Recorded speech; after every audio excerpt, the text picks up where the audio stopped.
Mga ka-DIY, panibagong day, panibagong vlog na naman tayo mga ka-DIY.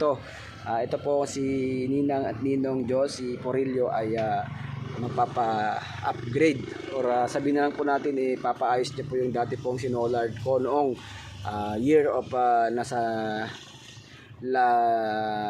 nasa 8 to 10 years na po ito na nakalipas. So hindi siya gumagana pero ipapaayos niya ulit.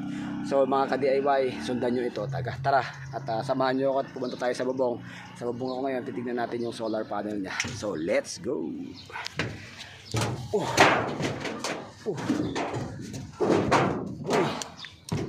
Oh shit. Tignan nyo mga ka-DIY. Yun, ayun ang panel niya. So yan. So papalitan natin ng railings yan mga ka-DIY, no.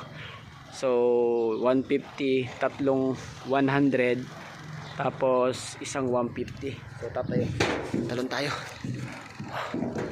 Patalon ito. Isa, dalawa.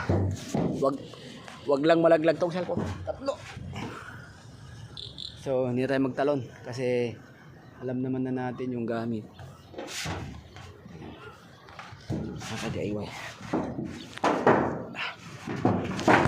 Aray ko.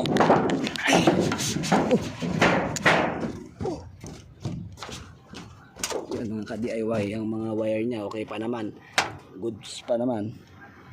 So itong railings niya ay matibay pa naman mga ka-DIY. Mas matibay pa ito mga ka-DIY kaysa sa railings po ng kwan. So ito dalawang linya mga ka-DIY nagkakarbon na siya. So siguro ang gawin natin dito kwan na lang natin, paghiwalayin na lang natin, paliitin na lang natin para wala pong voltage drop, no.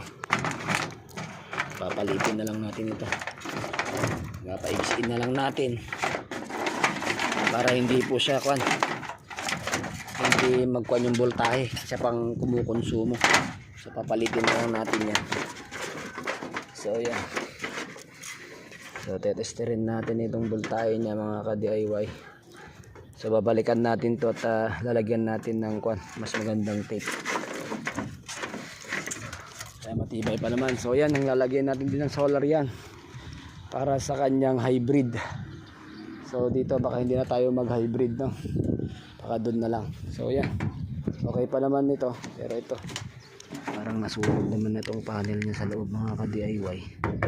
So susulitin na lang niya to mga ka-DIY. Baka gamitin na lang niya. Susulitin. So 1, 2, 3, 100. So 300 plus 100. So 450 mga ka-DIY. Itong kanyang solar panel. So yan muna mga ka-DIY. So bababa na tayo. Let's go. Alon. Uy. It's good. So tatlong 100, isang 150. So 450 po mga ka-DIY yun. So yan muna video natin mga ka-DIY. So yan, repair na lang natin sa baba, tapos gawin na lang natin ito pag medyo maganda ng panahon. So yan muna mga ka-DIY. Bye bye.